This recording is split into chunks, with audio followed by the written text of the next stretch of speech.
And so first week one, you went out to a Silverwater prison, and this is where you got your first taste of prison life, and it was not too long before you were sent off to Bathurst. So tell us a little bit about what it was like being away from your family and friends. Yeah, Bathurst has a very big indigenous population. When I got there, like, so when I was in Sydney, it was like kind of mixed everywhere. Like you got like even amounts of races in Sydney.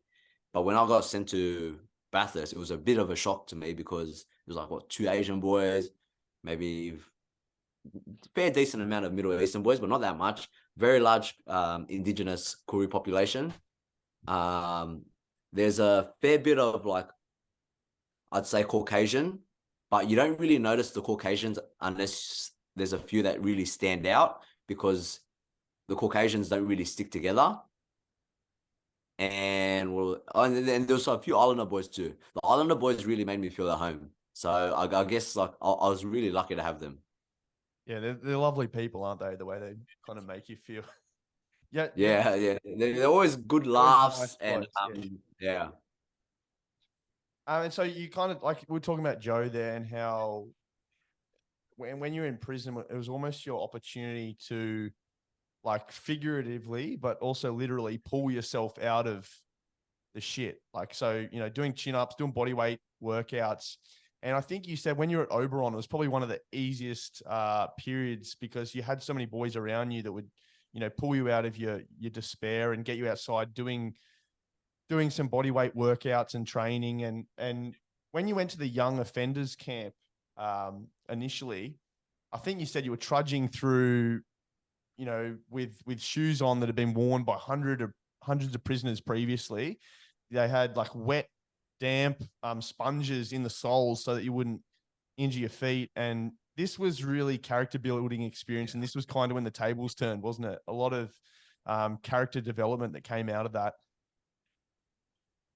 Yeah, so like I know Joe will remember these memories too because I remember one time like so they have like the photos of all the previous boys that done the intakes before you, and I remember seeing the Asian boys before, and I've seen photos of Joe before that too. So this is kind of when I put a face to who Joe was. But yeah, like so that experience was so there's three camps that you do. The first camp is 2 nights and sorry, 2 days One and 1 night. night. Yeah, 2 days and 1 night. And it was just literally walking. And I thought, fuck, this is tough. This is actually tough carrying a backpack and walking just continuously with these rubbish shoes that everyone's worn before you. But when I got to the end of it, I'm like, okay, Don't cool, I play it down. survived. It's not just walking. Yeah, It's not just walking. You're walk, climbing yeah, up, okay, climbing sorry. up hills and Yeah. So you know what? Actually, you know what? This is what was going through my mind when we were walking. So you know how you see on Instagram when people go on these little hikes, they walk down the fire trail to a nice view with their little shorts and their backpack and their nice sneakers.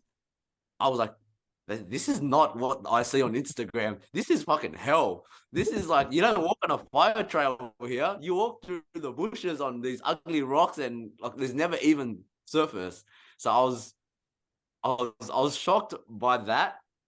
And I'm like, I can't believe people at home think that fucking that's a hike. This is a hike. And then I realized that because back at the jail, the boys would be like, wait until you do the second one. The second one is 3 days and 2 nights. And it's downhill into the valley first, and then you come back up. That's the real hike. And I remember mentally trying to prepare myself because I knew what was coming. I knew that fuck, there's no way of avoiding this. I have to do it. And I thought, all right, what can I do to best prepare myself for that? Well, I need to train as hard as I possibly could. Like I need to like prep my body so I could survive that because I barely survived that first walk. So I thought, okay, as soon as I get back to the gym, I'm just going to train unbelievably hard. Lunges, push-ups, burpees, everything that I could do, just keep training 3-4 times a day. I'll just train and I'll do the best that I can. I think it was 6 weeks in between from the first camp to the second camp. I can't remember. Yeah, but I just trained as hard as I could for 6 weeks. And then that's when I realized when I was doing the second camp, my mindset was a little bit different. Like I remember when I was walking up the hill, I was looking around at everyone around me, and I'm like, you know what? All these, like, maybe only all the boys were like doing good, but everyone else was struggling. And I was like, fuck, see these cunts struggling? None of them really prepped. None of them really trained hard up until to survive this moment. And I was like, you know, I'm just gonna power up the mountain. This is just doing step ups and lunges. That's all it is. Step ups and lunges. And I remember getting to the top of the mountain. And I'm like, yeah, I worked hard for this. This was easy, but it wasn't easy because I was telling myself it was easy. It was more so because I knew I prepped and I'd done everything that I possibly could. Yeah, to make it easy. And that's when I started to realize, wow, you know, if this is what life has to throw at me later on, I can do it. If I just mentally, if I prep myself and I put a plan in place and I start putting in work, and then translating this into the program that we run, you know, this is what we're trying to do for the boys, just like prep them physically and get them to understand that it's not that hard. You'll survive. But when you survive, you become stronger. And whatever life throws at you, you just got to put one foot in front of the other. And yeah, And that was my overall experience.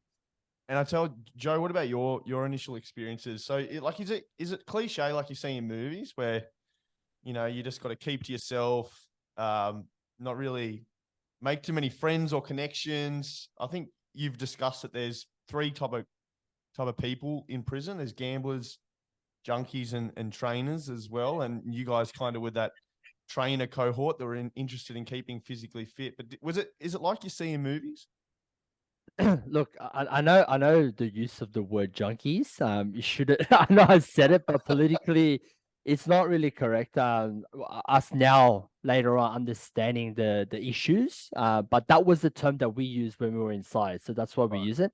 Yeah. But yeah, it's like, look, you know, like the things that you see in the movies is more based around America.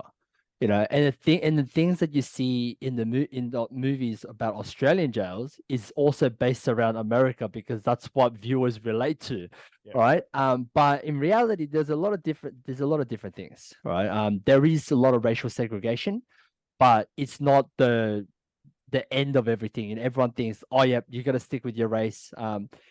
The culture started like that because in our society, especially around Sydney metropolitan area, there's a lot of different demographics or nationalities that immigrated.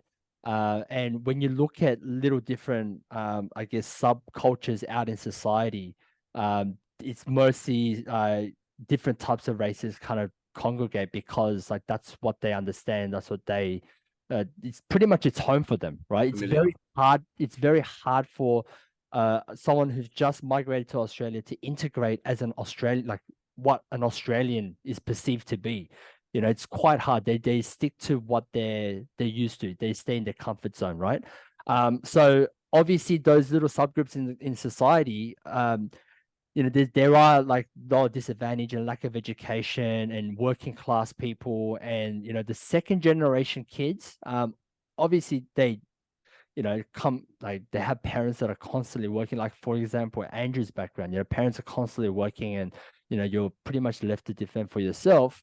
And you know, the similar type of people kind of gravitate towards each other, and there's a huge, like, I guess the crime rates are much higher in those areas rather than compared to, for example, like North Shore, Eastern Suburbs, or wherever. But like the crime rates are much higher there. So when you go to jail, it's the same thing. It's those people some of these people can't speak English very well, and they just stick to their own, I guess, their nationalities, or like what they're used to. So there is a mix inside. But when I went in, that whole culture started to shift a little bit, because you know, when I first went in, the older guys were telling me, you got to stick with your own. You got to stick with your own.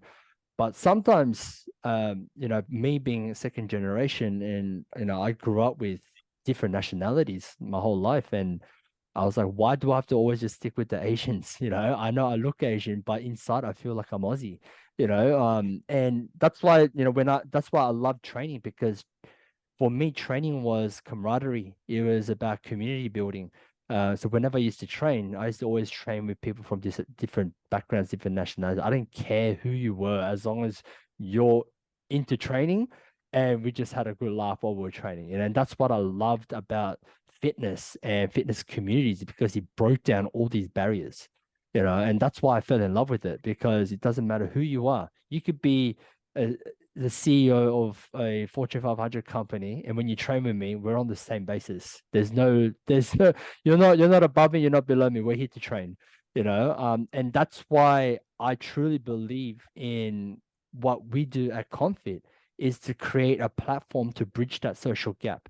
Doesn't matter you're third generation public housing, or you're some corporate working as an executive somewhere, but whenever we train, we're on equal playing fields, and we talk about how do we integrate people into the community, and that's how we do it, is through fitness communities. They call it the new church. But going back to your question, yeah, it's like, it's pretty different. Like in America, in the movies, they talk about all these like sexual violence and all that kind of stuff. It doesn't really happen in Australia, unless, I don't know what happens in protection, but in the main, that's very taboo. It's frowned upon. I feel like if you're an inmate, somewhat inmates kind of look out for each other. There's a certain kind of initial camaraderie until beef happens, mostly over drugs. Like I said, if there wasn't any drugs in jail, I don't think there'd be any violence, or hardly any violence. That's what I feel. There are a lot of people with mental health issues inside custody.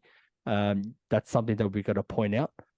So all these, like, everyone thinks, oh, jail is full of violent people and they're psychopaths and all that kind of stuff. But no, you gotta understand there's a huge proportion of people with mental health issues.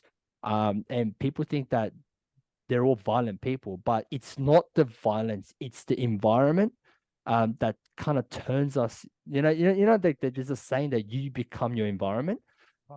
So imagine a place where I'm not a violent person, right? But when you go to jail, somewhat the violent side comes out as a defense mechanism, right? And if you're placed in an environment where you're caged up and you're treated like animals, and the staff don't really add to this, they do. There is a bit of a culture between inmates and staff, where staff have this tendency to treat inmates as second class people. Yeah. So. And like we were talking, like you said before, in Norway, they've completely shifted that around. They've changed the whole system, and I feel that's one of the biggest things is, that we're all human at the end of the day, and that sense of self-worth, you that gets trodden on when you go to prison. The moment you step in through those doors, when you have to strip down, being treated like second-class individuals, over a period of time, it really takes away your sense of self-worth and your belonging in society, and you just belong to this little yard that's surrounded by concrete walls and razor wires, and that's who you become for a while. So not saying that you're a violent person, but it's you just become a product of the environment, and that's where all the negativity starts in your head. And that's why training was a huge part of what we did, was because that's something that kept us positive, mentally positive.